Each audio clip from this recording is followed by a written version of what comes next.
Yo, what is going on, Guardians, and welcome back to another Destiny 2 gameplay video.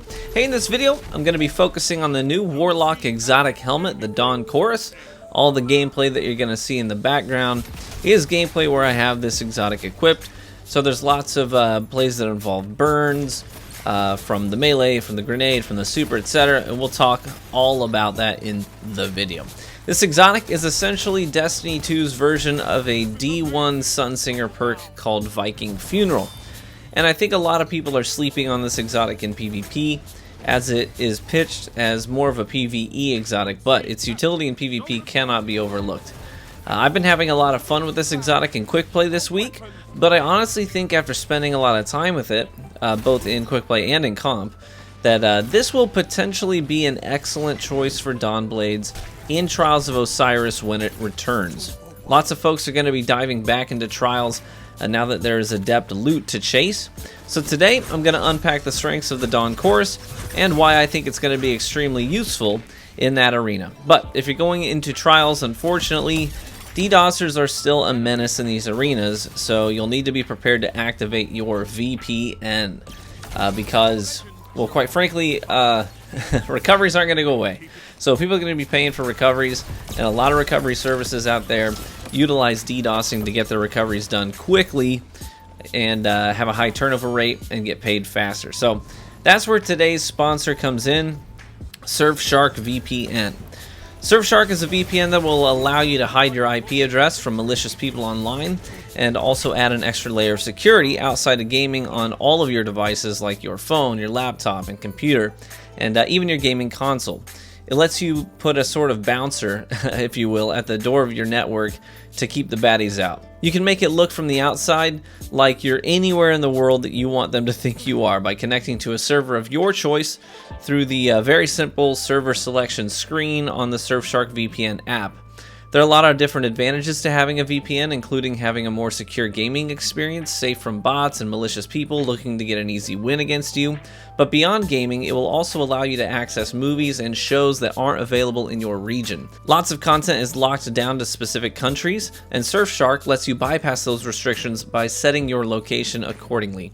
But one of the best advantages to Surfshark is that it adds an extra layer of security, since your IP is a doorway for outsiders to gain sensitive information about you that they could potentially leverage to their gain and your loss. So keep that stuff safe. The deal they're offering is insane. If you use my code TrueVanguard, you can get 84% off the service, and they'll even toss in an extra 4 months of Surfshark VPN for free on top of that. It's literally a steal.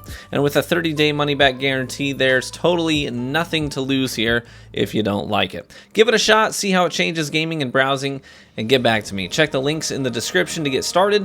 One subscription to cover all your devices at once. Let's get back to Destiny.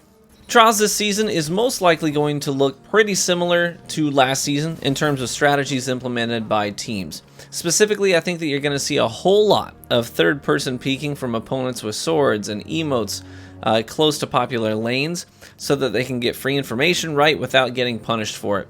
This is primarily one of the ways that I see Dawn Chorus being actually really useful. Before we talk about that specifically though, I suppose it would be beneficial to chat about what exactly this exotic does. The Dawn Chorus has a number of added benefits, but essentially it buffs all your abilities as a bottom tree Dawnblade. It works on the others, but it really does seem to cater more towards the bottom tree because you can apply more burns that way. It will cause your Daybreak swords to do more base damage to opponents and also apply a burn to anything that those projectiles touch. And before we list the other benefits of the helmet, let's unpack that for just a little bit. This means that your Dawnblade swords will be able to kill most roaming supers in a single hit. The impact won't kill most of them, but the damage that they take, over the next couple of seconds to the burns will most likely burn them out. This dramatically increases Dawnblade's potential as a shutdown super. I now like popping this super to dual Shadebinder supers, other Dawnblades, really any roaming super. Also, Dawnblade swords are notorious for hitting but not killing. They're notorious for that. Anyone who plays a lot of Dawnblade can tell you that the Dawnblade super is incredibly inconsistent. They often do partial damage, and there seems to be little rhyme or reason to it. Some hits give full damage while others give half or even less. But with the Dawn Chorus, a lot of these glancing blows, they end up applying the dot and killing targets that I hit and left behind me. I've had a lot of those glancing blows in the past few days that otherwise would not have eliminated the target, but thanks to the Dawn Chorus dot, I was able to secure the kill. And you might think, okay, well, big deal. So the helmet let you get an extra 2, maybe 3 kills in a match. You know, does that make it worth using your exotic slot on? And you know, that's a fair question. And we'll move on to the other benefits. But another thing worth noting is that if something can consistently shut down enemy supers, it's not all about the number of kills you're getting. It's also about the number of kills you're preventing. If you are able to shut down a roaming super from the other team, not only are you saving the lives of your teammates who may have otherwise died to that roaming super, you're saving you know, points that you would have given to the other team.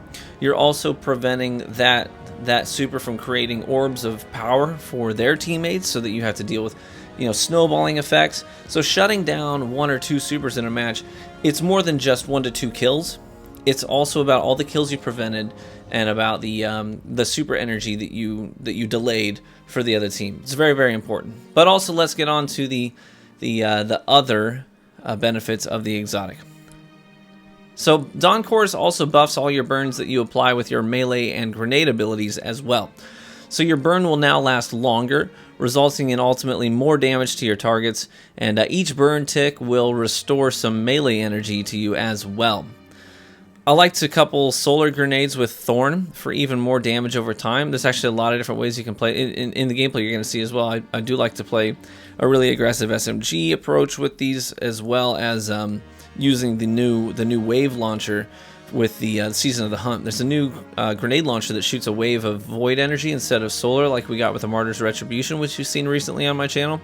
But I like to use that as well. I couple those things, like I throw the grenade onto a capture point and then shoot the wave grenade in front of it, and hopefully get a lot of AoE damage done in one big chunk.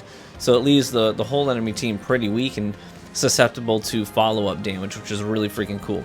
And also, so beyond that, leaning heavily into the role of applying burns allows you to take a target off of the field for an extended period of time. So if they choose to push while burning, they're an easier target for you and your teammates to take down quickly. And this was one of the things that made Viking Funeral so dang strong in Destiny 1. You could toss the grenade, and the grenade damage, the grenade would damage them up front, right? That initial chunk of damage. But then also it would apply that burn for the next several seconds after. And this meant that the targets had to choose, you know, do I want to stay engaged and, you know, potentially die to very little follow-up damage, or do I choose to disengage and back off and heal? Now, it isn't quite as oppressive in Destiny 2, since we have so many ways of healing ourselves in D2, but it still has the same effect. This is where Trials comes in. Trials is a game of chess in a lot of ways, and with the elimination game mode, deaths are extremely punishing, and oftentimes the win for the round goes to the team that gets the first pick. Being the team that gets that initial kill is so important if you want to win. And so that's why so many people utilize third-person peeking at corners. They want to get information about where you are and what weapons you have out, but they don't want to risk getting shot and dying, right? And so they 3-peek. Dawn Chorus with solar grenades could be potentially pretty nasty here. If I see a target is 3-peeking a corner, then I'm most likely going to toss that solar grenade right there at the corner and apply a burn. I mean, they're probably not going to be dumb enough to stand in that grenade and die entirely, but they'll definitely turn and run, and they'll have that burn applied to them for several seconds, and they don't want to risk going down, so they'll try and back off and heal. And that's an opportunity right there for your team to collectively play the odds in a 3v2, and maybe push a different angle, push the same angle, and as soon as that dot gets applied, it's time to push the pedal down and go on the offense. If you make even just one opponent panic a little bit, then, you know, you've got the upper hand. Additionally, I think solar grenades that burn longer will be a great deterrent for revives. You know, beta revive, toss a grenade right on the enemy ghost. A lot of times you can time it just right and get some free damage on an enemy looking to pick up a friend. And lastly, with the buffs to the supers, I think Dawn Chorus is going to let Warlocks focus on, you know, using their super to duel enemy supers when they're up. With the tracking on the bottom tree Dawnblade swords in conjunction with the burn that they will apply, this is a super you can confidently use against any and all roaming supers your enemy might choose to pop. You can even bait Shadebinder projectiles by going high and tossing a sword, and then immediately Phoenix diving so the Shadebinder stasis projectiles go high above you. And that super has a little cooldown before they can shoot again, so they can't just spam it. So you can get a follow-up sword or two, tossed as well. I know most people will most likely be using stasis in trials early on, but I'm looking forward to taking my Dawn Chorus into elimination and seeing just how much damage I can do with it. So here's to a fruitful season together. Feel free to stop by TrueVanguard.com sometime and say hello. We stream 5 days a week, and sometimes even more when content is booming. So thanks for watching the video and supporting me. Be warm and well fed, my friends, and I hope to catch you in the Crucible.